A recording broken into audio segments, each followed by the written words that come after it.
This is Chapter 3, Unit 1 in the AQA Biology textbook. This chapter is on investigating the structure of cells, and we're going to start with microscopes. Microscopes are basically instruments that magnify the image of an object, so it makes it bigger in order for you to see it. Light microscopes use a convex glass lens, but the long wavelength of the light rays means the light microscope can only distinguish between two objects if they are 0.2 micrometers apart, as they don't have a very high resolution. To overcome this, you can use a beam of electrons. These are called electron microscopes.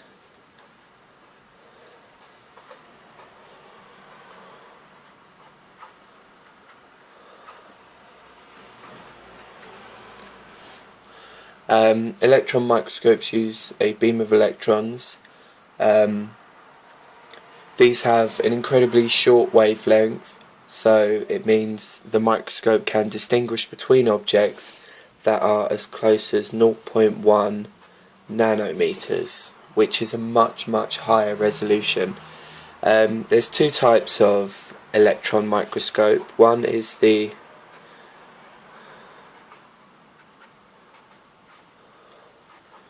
transmission and one is the scanning. This is usually known as the transmission electron microscope. This is the scanning electron microscope, and we'll come into more details about them later. Okay, magnification.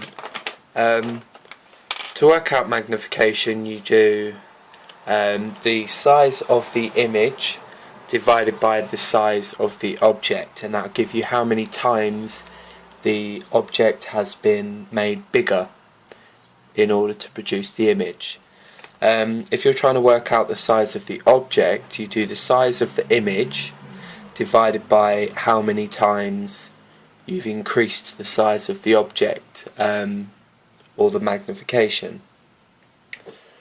So if we're trying to work out the magnification, it's image over object.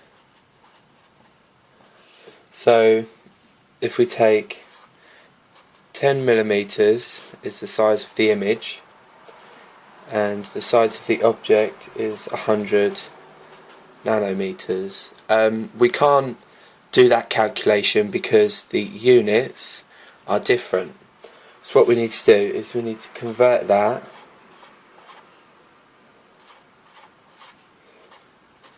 so they're the same unit, and then that is equal to 100,000 divided by 1. So the magnification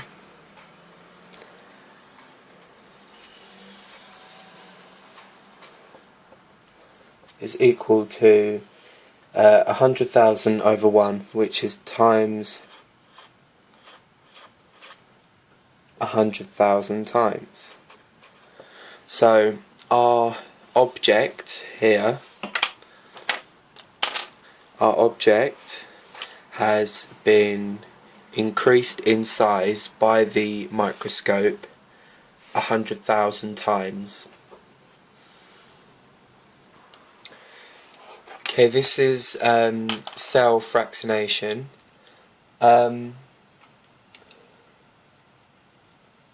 In order to study the different organelles that make up a cell, they need to be separate from the entire cell, because we can't look at everything when it's all mixed together inside a cell. So cell fractionation is the process where we break up the cells into the different organelles and we separate them out. Before cell fractionation can take place, the cells need to be put into, they need to be cold. This is to reduce enzyme activity.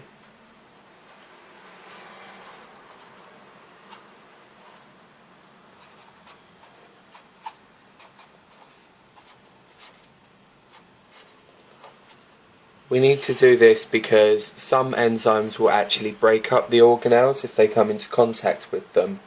So if it's cold, the enzyme activity is massively reduced, and the enzymes are less likely to break up the organelles. It needs to be put into a isotonic solution. This is to prevent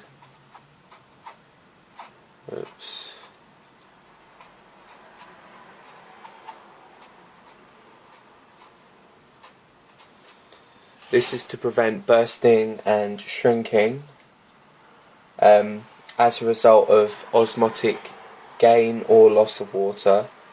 The whole idea of the isotonic solution is that it has the same water potential as inside cells and their organelles, so osmosis won't occur and the cells won't burst or shrink. The solution needs to be buffered. There's an E there. Yeah. It needs to be buffered, and this is to maintain a constant pH. Now, the first stage of cell fractionation is homogenation. This is where cells are broken up in a blender called a homogenizer. This is to break apart the cell membranes and release all of the organelles contained within that cell. The fluid that's left over is called the homogenate, and this is filtered in order to remove any complete cells that haven't been broken up or any large pieces of debris. Okay, ultracentrifugation is what happens after homogenation. This is where you actually separate out the different organelles. After the homogenate has been filtered, it's known as the filtrate. And then this filtrate is transferred into a test tube and put in an ultracentrifuge. It's spun at a low speed, so the heaviest organelles collect to the bottom. The first time this was done, this would be the nuclei. It's not nucleus because there's thousands of them in this solution. It's the nuclei. And then what happens? This collects as like a pellet or a sediment at the bottom. The fluid at the top is removed, and this is known as the supernatant. It's known as the supernatant, and this leaves just the sediment of nuclei in the test tube. This supernatant is then transferred into another test tube, and it does step 1 all over again, except it's spun at a higher speed, and then all of the next heaviest organelles would collect at the bottom as a pellet or a sediment, and these would be the mitochondria. Once this is done, the solution above the pellet of mitochondria is removed. This is known as the supernatant supernatant 2. This is placed back in the test tube and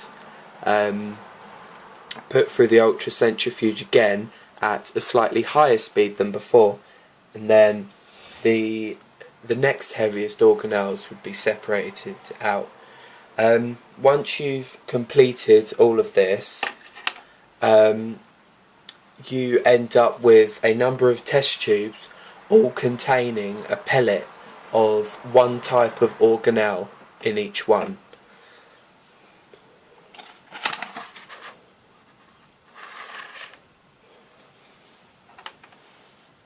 These pellets of organelles in each test tube are known as the sediment.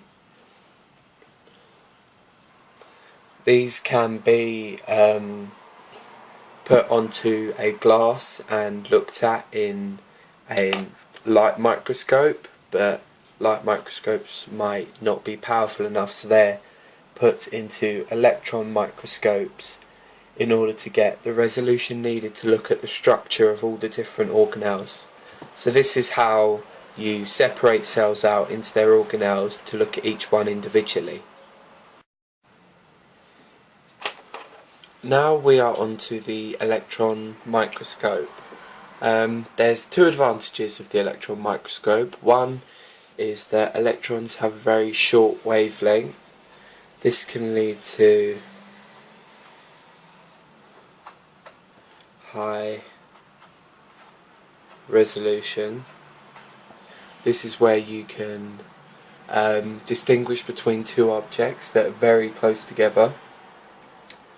The other is electrons are negatively charged. This allows them to be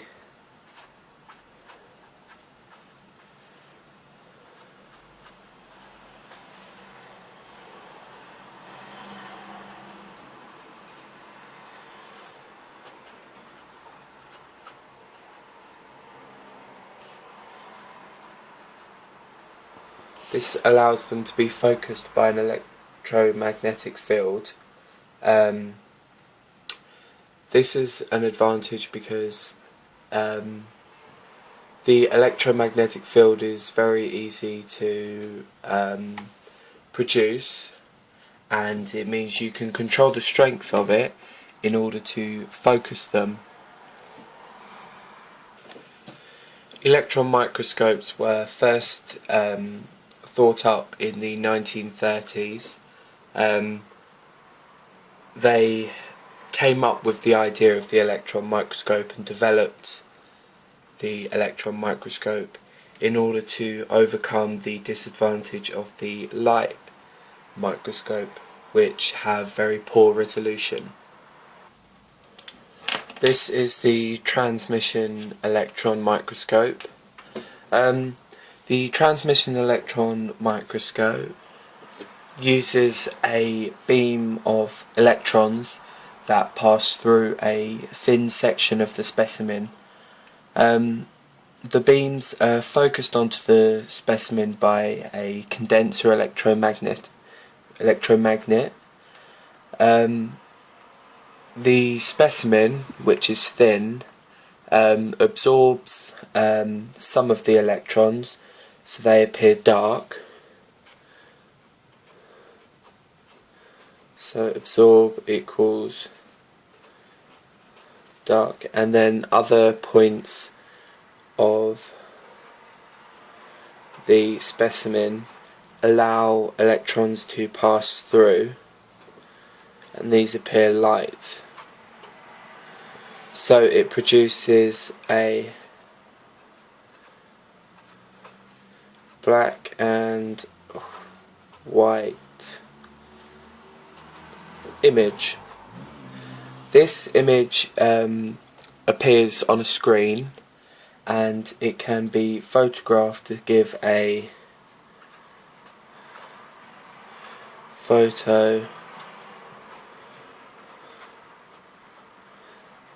and it can be photographed to give a photomicrograph.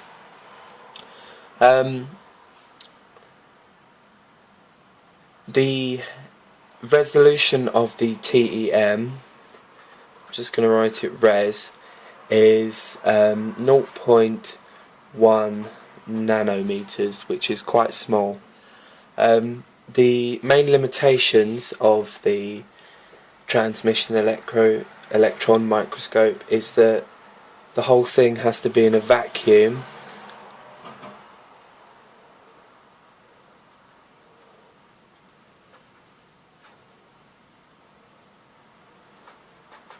Yeah, the whole thing has to be in a vacuum, so they can't observe live specimens. It has to be in a vacuum, so they can't observe live specimens, so they can't say that this is what the structure of, say, an organelle looks like when it's alive, unless they find another way to look at the structure whilst it's still alive, because they don't know whether it changes when the organelle dies or not. Another limitation is there's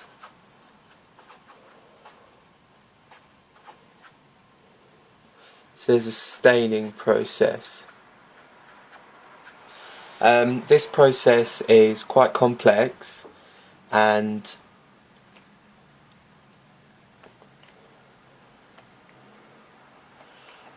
it's a very difficult process, and it doesn't produce a colour image.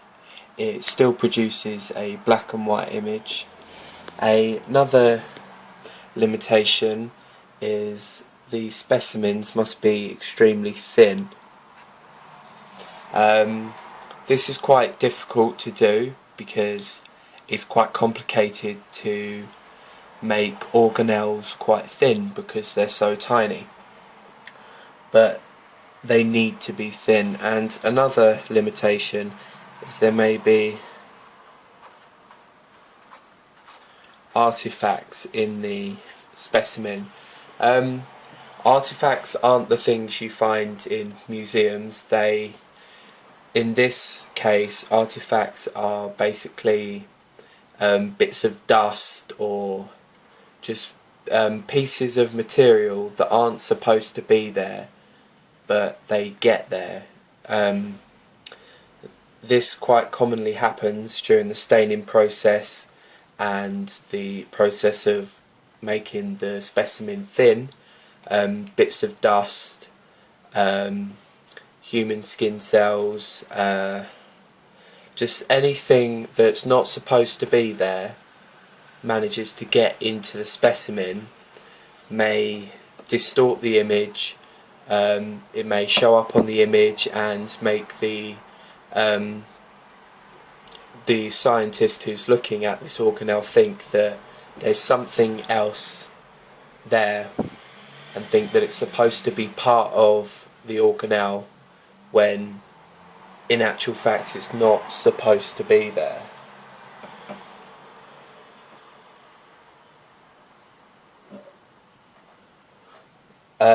So we can't always be certain that what we're seeing on the screen is what is naturally supposed to be on that specimen, so it's quite misleading. Another limitation of the transmission electron microscope, it links into being thin. It produces a 2D image.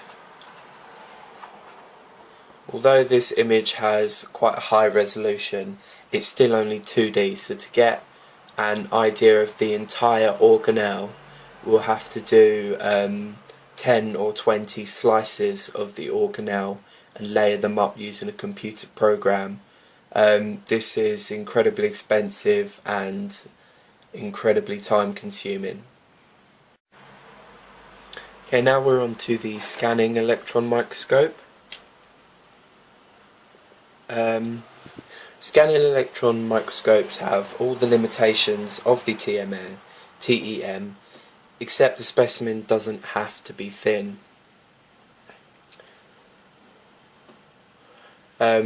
It works by having a beam of electrons fired at the specimen from above, whereas in the TEM it's from below. The electrons scattered by the specimen. So they say, here's the specimen, they come and they bounce off in different directions, and yeah. And then these electrons are detected by a detector, which is here, and they detect all of the different points where the electrons hit them, and using this you can build up a picture of the contours of the specimen. This allows the scientist to get a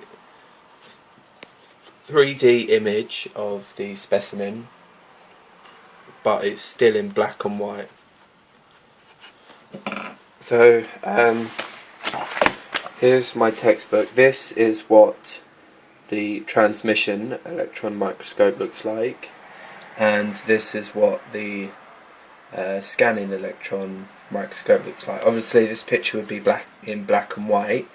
This is a false colour image, so they've put colour in there deliberately. So yeah, that is the scanning electron microscope. It does have a lower resolving power than the TEM.